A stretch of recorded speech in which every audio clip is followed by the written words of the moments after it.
नमस्कार, स्वागत छ जियो पोलिटिकल लेन्समा।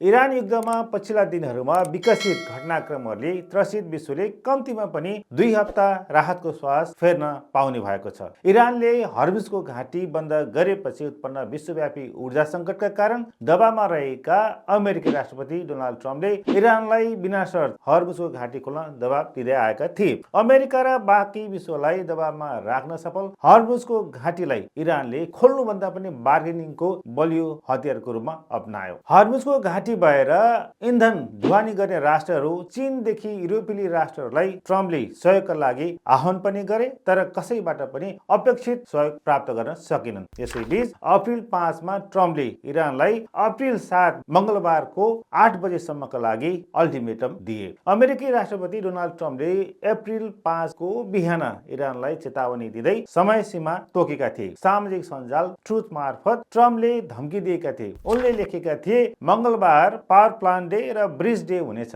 हर्मुजको जलमार्ग खोल नत्र नरकको बास हुनेछ। ट्रम्पको धम्की र समय सीमाका बावजुद पनि ब्याक च्यानलहरूमा वार्ताहरू भने भइरहेका थिए। पाकिस्तान, इजिप्ट र टर्कीले वार्ताको मध्यस्थता गरिरहेका थिए भने अमेरिकाको तर्फबाट उपराष्ट्रपति जेडी भेन्सले वार्ताका लागि समन्वय गरिरहेका थिए। तर इरानका लागि अमेरिकाले अघि सारेको 15 बुँदे प्रस्ताव स्वीकार गर्न निकै कठिन थियो। परमाणु कार्यक्रम रोक्नुपर्ने, मिसाइल उत्पादन र सैन्य क्षमता घटाउनु पर्ने, इरानसँग भएका लगभग 440 केजी उच्च स्तरीय समृद्ध युरेनियम सुरक्षित रूपमा हस्तान्तरण गर्नुपर्ने जस्ता शर्तहरू थिए। ती मध्ये हर्मुजको जलमार्ग अविलम्ब खोल्नुपर्ने पनि। आत्मसमर्पण सरहका यी शर्तहरूमा सहमति जनाउन इरानले कुनै पनि लचकता देखाएन। इरान लचक नभएपछि अप्रिल 6 मा फेरि ट्रम्पले अर्को धम्की दिए। इरानको नेतृत्व सहमतिमा नआएमा सम्पूर्ण राष्ट्र एकै रातमा ध्वस्त हुने धम्की दिए।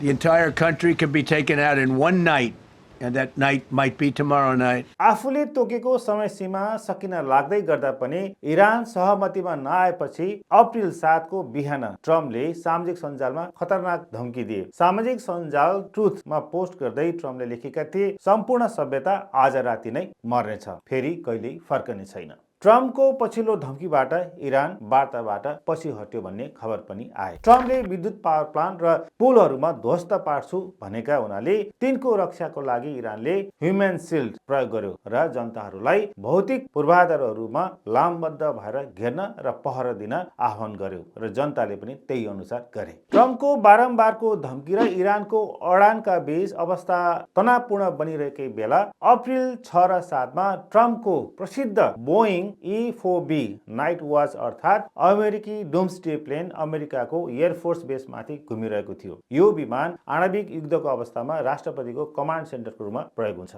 विश्वभरि यसको उडानले ठूलो चर्चा र डर पैदा गरेको थियो। केहीले अनुमान लगाएका थिए कि अमेरिकाले इरानमाथि परमाणु हमला गर्दैछ, हिरोशिमा र नागासाकी दोहोरिने हो कि भनेर संसारभरिका न्युज च्यानलहरूले डर र त्रासका साथ घडीको काउन्टडाउन सुरु गरेका थिए। डर र त्रासका बीचमा पनि अन्तिम घडीमा कूटनीतिक प्रयास सफल भयो। तोकिएको समय सीमा सकिनुभन्दा करिब 1.5 घण्टा अघि सामाजिक सञ्जाल ट्रुथ मार्फत ट्रम्पले 2 हप्ताका लागि इरान र अमेरिका बीच युद्ध विराम गर्ने सहमति भएको घोषणा गरे। सामाजिक सञ्जाल ट्रुथ मार्फत ट्रम्पद्वारा सार्वजनिक गरिएको सन्देशमा इरानले हर्मुजको जलमार्ग पूर्ण रूपमा खुला राख्ने शर्तमा दुवै देश सैन्य कारबाही रोक्न सहमत भएको जानकारी आयो। ट्रम्पका अनुसार अमेरिकाले आफ्ना सैन्य लक्ष्यहरू प्राप्त गरिसकेको र अब इरानले अघि सारेका 10 बुँदे प्रस्तावमा आधारित रहेर वार्ता अघि बढाउन सकिने वातावरण बनेको बताएका थिए। यो युद्ध विरामसँगै आगामी शुक्रबारदेखि पाकिस्तानको इस्लामाबादमा दुई देशबीच स्थायी शान्तिका लागि औपचारिक रूपमा वार्ता छलफल हुने कुरा अहिले समाचार माध्यमहरूमा आएका छन्।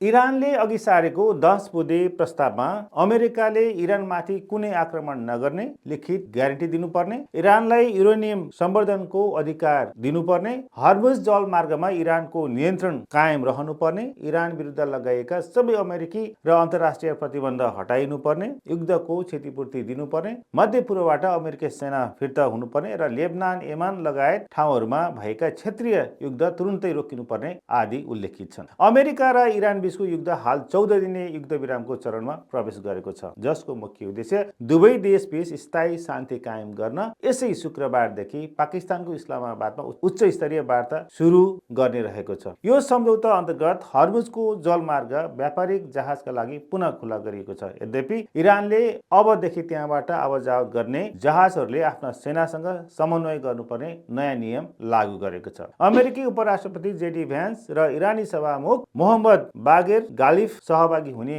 भनिएको यस वार्ताले इरानको 10 बुँदे प्रस्तावलाई आधार मानेर छलफल अगाडि बढाउनेछ। इजरायलले यस युद्ध विरामलाई समर्थन गरे पनि लेबनानमा हेजबुल्ला विरुद्धको आफ्नो सैन्य अभियान भने नरोक्ने स्पष्ट पारेको छ भने अर्कोतर्फ यो युद्ध विरामसँगै अन्तर्राष्ट्रिय बजारमा कच्चा तेलको मूल्य प्रति ब्यारेल $100 हाराहारीमा झरेको छ, जसले नेपाल सहित विश्व अर्थतन्त्रलाई ठूलो राहत मिलेको छ। 2 हप्ते युद्ध विरामपछि अमेरिका र इरान दुवै पक्षले आफ्नो विजयको दाबी गरेका छन्। अमेरिकाले युद्ध विरामलाई पूर्ण विजयको संज्ञा दिएको छ र आफ्ना सैन्य लक्ष्य सबै पूरा भएको दाबी गरेको छ। इरानले पनि उसले अघि सारेको 10 बुँदे प्रस्तावमा अमेरिकाले अधिकांश शर्तहरूमा स्वीकार गरेको दाबी गर्दै यो इरानको लागि विजय भएको दाबी गरेको छ। अमेरिकाको मुख्य सैन्य उद्देश्यहरू कम्तीमा पनि इरानको ब्यालिस्टिक मिसाइल भण्डार र ती उत्पादन गर्ने कारखानाहरूलाई पूर्ण रूपमा नष्ट गरी अमेरिका र यसका सहयोगी राष्ट्रहरूमाथि हुन सक्ने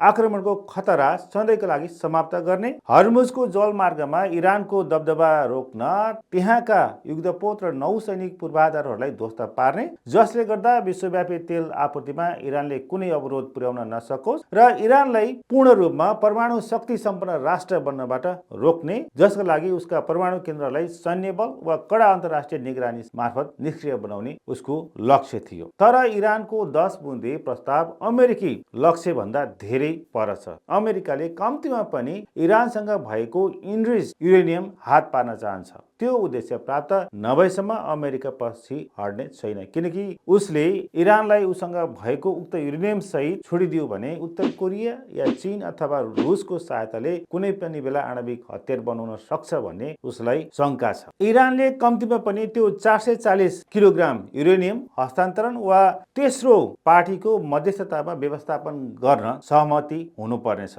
जसरी अमेरिकी 15 बुँदे प्रस्ताव एकतर्फी थियो, इरानको 10 बुँदे प्रस्ताव पनि एकतर्फी छ। यदि इरानले आफ्नो मागमा लचकता अपनाएन भने सहमति हुने सम्भावना एकदमै न्यून छ। आगामी शुक्रबार पाकिस्तानको इस्लामाबादमा सुरु हुने भनिएको वार्तामा दुवै पक्षले सहमतिको मध्यमार्ग पहिल्याउन सके भने युद्ध विरामले सार्थकता पाउनेछ। नत्र भने यो युद्ध विराम नभएर रणनीतिक विश्राम मात्र हुनेछ र फेरि युद्ध सुरु हुनेछ। आजको यस भिडियो यहाँलाई कस्तो लाग्यो आफ्नो प्रतिक्रिया दिनुहोला। आजसम्म मेरो च्यानललाई सब्स्क्राइब गर्नुभएको छैन भने सब्स्क्राइब पनि गरिदिनु होला र लाइक बटन थिचेर यो भिडियोलाई शेयर पनि गरिदिनु होला। हस्त नमस्कार।